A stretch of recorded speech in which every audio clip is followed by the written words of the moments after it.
Came here, over here, right here. They're liars, they're 9 bodies on the floor. Yeah, over here. 9 bodies. So what they done? Look, they closed that bit off there.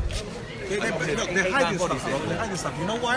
I've got a friend who works for the fire brigade here in Lavender Grove, yeah? Yesterday on the phone, he said they found about 42 bodies in one room, all hiding together. No one knows that. It's only because we know the brother, he's a fireman, that he told us this. But he can't tell you. He can't tell you, he can't come out and tell you look that. He can't come out because he'll probably get the sack or something. But they said they found 42 bodies in one room, bro. In one room, from children to old people. Do you understand? But they're not going to tell you that. Look, I'll tell you this straight, yeah? There's about 42 families that we know that live in there that have gone. So imagine the rest. And these are because we know them because they're Moroccan. Yeah, we know them, yeah. Because they're Moroccan like us. That's why we know them. You know what I mean? They come to youth centre. Yeah, they come to the kids come to the youth centre and the families come to the mosques. And that's why we know.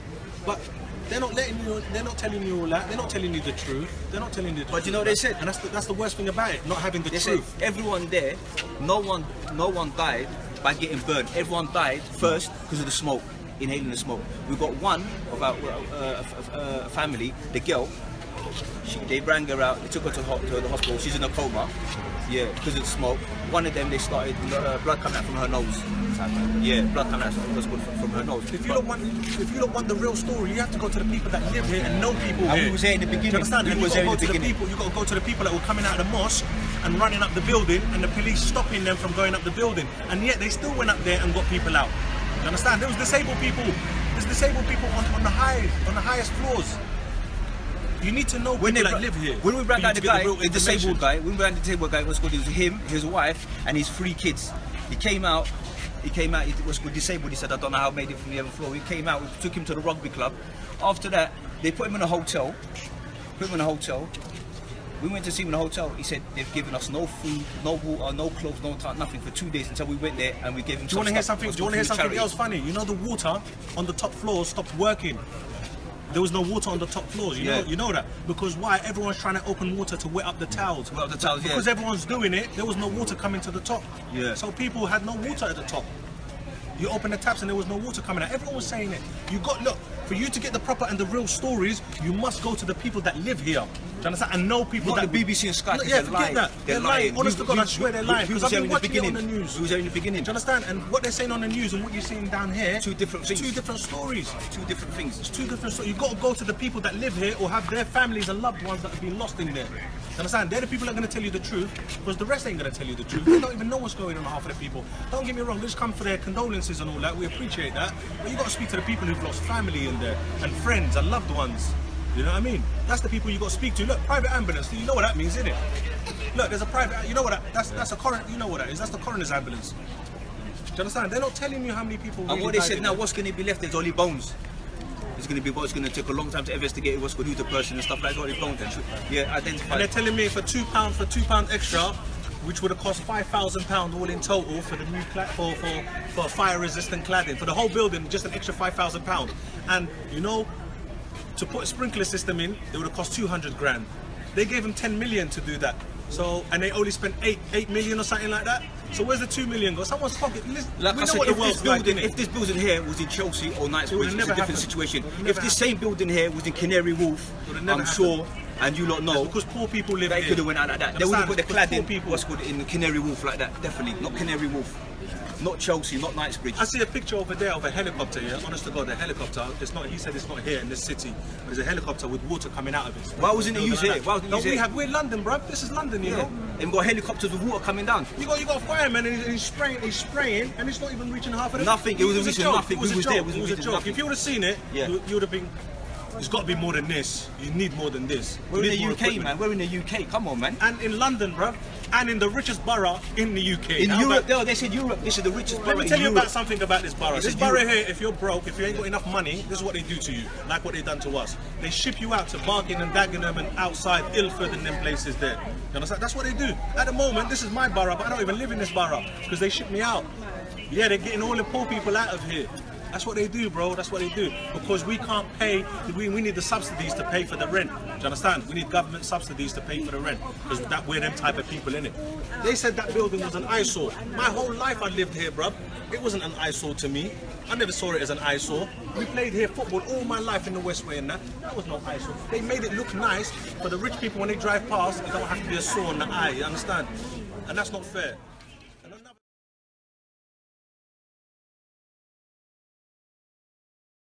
About Corbyn. Think about the question you asked first as to what we've got on the table right about now. Because at the moment what we've got is a Conservative government. We have a Conservative borough that has neglected this community. Do you know what I mean? That does not see the community. That has disregarded and looked down on working class white people as well as non-white people in this community. They treat us with contempt. Look at the residents. Look at where you are. Look at the housing there. These are the most marginalised people, in the most vulnerable and marginalised people. The council doesn't hear these people. They don't even see them.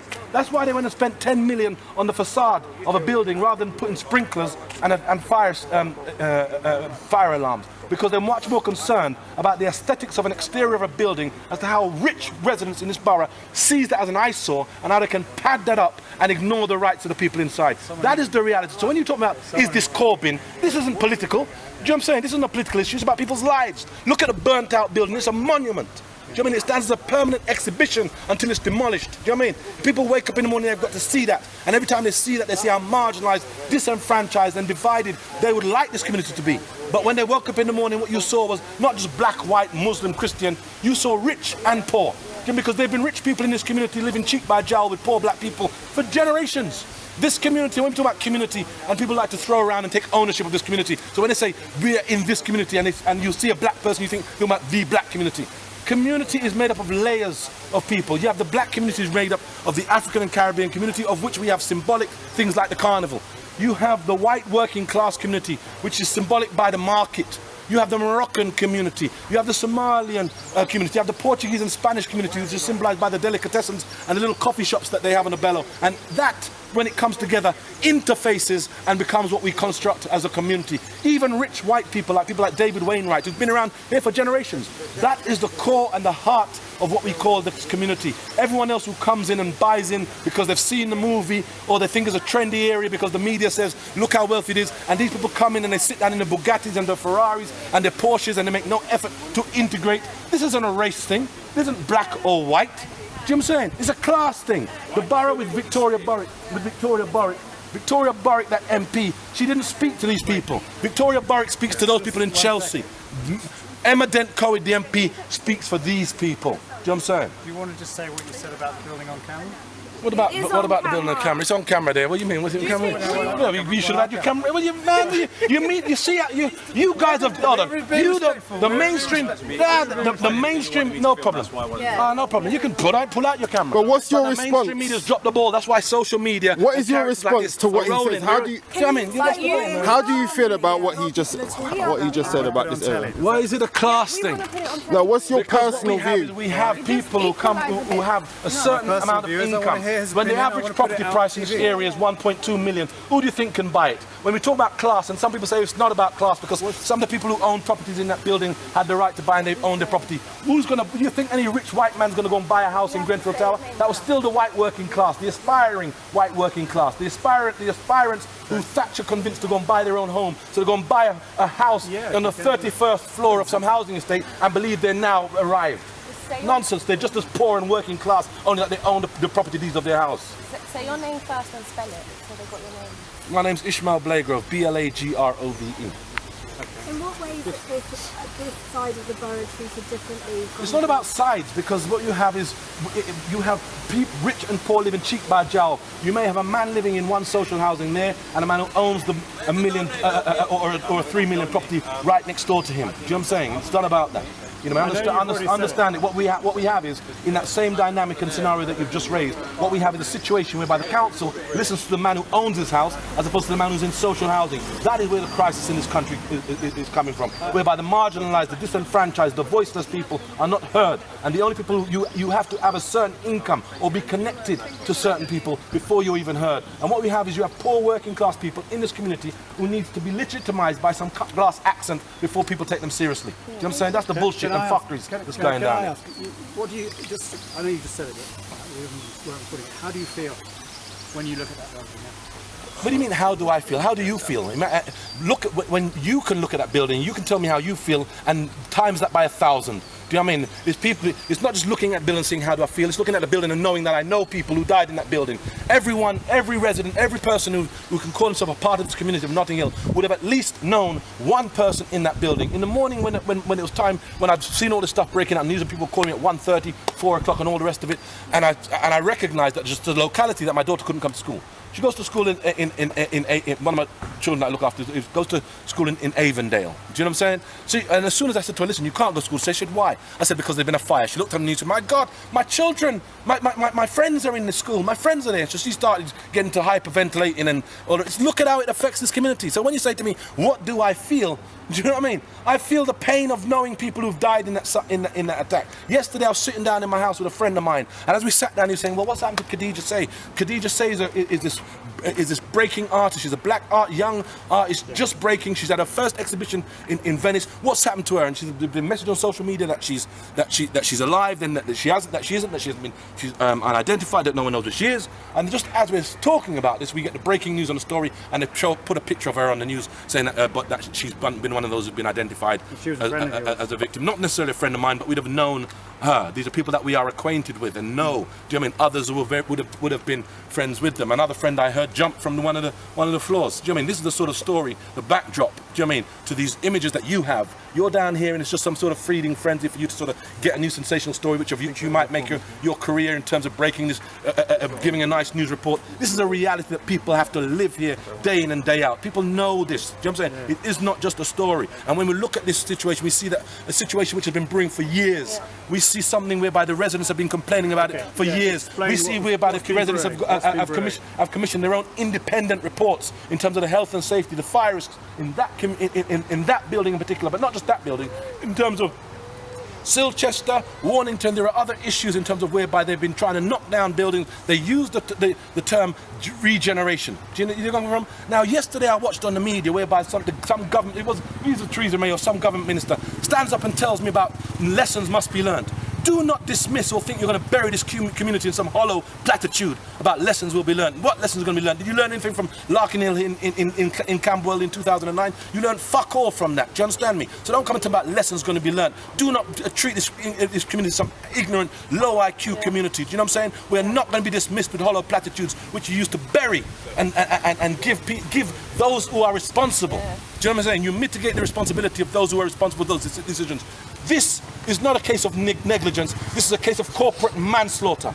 People should be held accountable. People should be in jail for this. But I very much doubt we will get that with this corrupt government. The people are lucky there isn't no uprising in this country. If I had my way, I wouldn't be sitting out here talking. You'd be the first places that would be seizing. You, the media, you would be held hostage. You are the ones who facilitate this. You are the mouthpiece of this government. You are the people who make this possible. You are the ones who validate it. You are just as culpable as this government. We're all in it together. Since Thatcher and Reagan, you've monopolised and capitalised this country. And, you know what I mean? It's not about money. Do you know what I mean? It's about, for them, I had one ITV newsman say, oh, well, look at the real estate here at Nottingham. Is that how you look at it? You see people's lives, you see people in ashes, and you talk about real estate?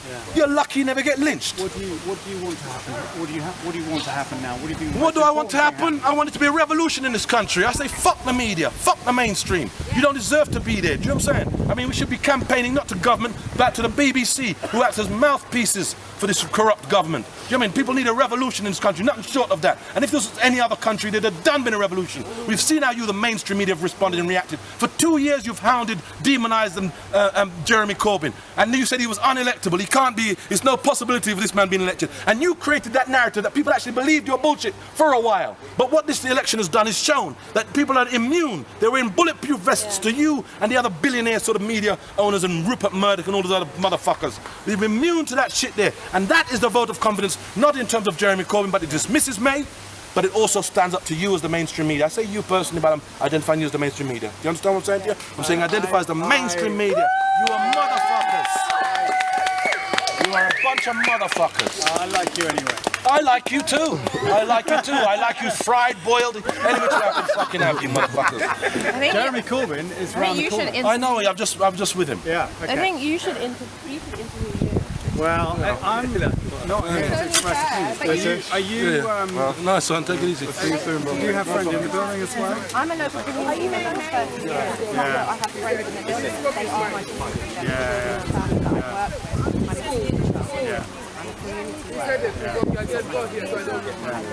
It's not about, is it that your friend?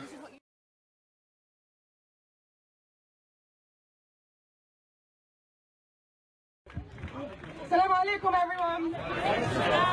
Grenfell Tower was the first place that I called home. And on Tuesday night, I stood outside my parents' house just across from that garden and watched 150 at least of my neighbours burn to death. And we don't need some public inquiry that's going to be stage managed by the government to tell us what we already know. We know what killed those people. Greed killed those people. We know that the cheap cladding, the cheap, shoddy, flammable cladding that they put on that building was put there to make it look pretty for those in the luxury flats nearby. We know that it was put on there when they could have made it inflammable. We know that they were begging for sprinklers. We know that we were begging for them to put proper fire regulations and information up in the building. Everything was falling on deaf ears for years. We also know it wasn't just greed. Greed killed them and austerity killed them. This community is one of the richest in the country, in the world. We have had almost 100 million pounds worth of cuts in the last 7 years. 7 years of Tory austerity. Meanwhile, whilst we've had our nurseries shut, our homelessness prevention schemes shut, our libraries, our North Kensington library just up the road, which has been sold to the fee-paying, to the private school next door for their own private use. All of this is being lost. Meanwhile, they are pumping millions of pounds into things like the Holland Park Opera to entertain the rich. Yeah, this is the most unequal part of the country.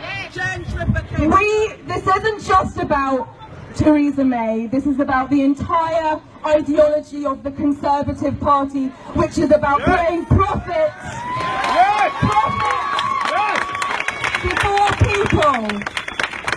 We've had cuts, we've had sell-offs, we've had privatisation, and when we think about what the Tories have been doing just last year, they are consistently voting against the rights of tenants. Last year, the Labour Party tabled an amendment for it to be a legal requirement for the landlords to make their flats safe, and they voted against it. This isn't just about Theresa May, this is about the whole Conservative Party and their ideology of putting profit before people and cuts. Meanwhile, the rich are getting richer. That is what austerity is about. We need to take this fight to the council, but we need to take it right to the top. The responsibility for this lies with Theresa May. The woman's finished anyway. She's finished anyway. We just need to wave goodbye now.